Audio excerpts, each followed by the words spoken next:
Hello YouTube and welcome to lesson 34 of the Microsoft PowerPoint tutorial series, and today we're going to look at how to bring in charts from Excel inside of Microsoft PowerPoint.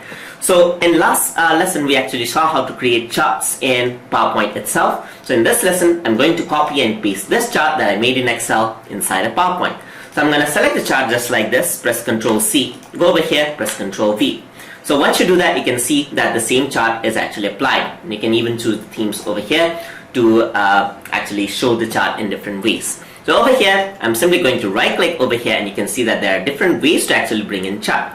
So there's use destination theme, which actually applies the destination theme of PowerPoint onto this and keep source formatting, that is, copy the exact colors in Excel itself. And since we are using the same, you don't actually see any changes here. But what this does is it actually brings the data all from Excel right over here inside of PowerPoint right here. So over here, there's use destination formatting theme and link data. So if I were to do this, you can see that the Excel file actually gets linked. So if you make some changes to the Excel file over here, it actually gets updated over here itself. So this does increase the file size and it does increase the link right there.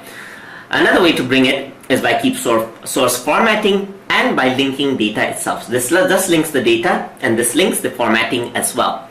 And over here, there's the picture. And the good thing about this is that this keeps the data safe. This actually brings in a picture version. So you can actually go to format right here and format different set of things just like this. So you can actually format this out in the way you would on a picture.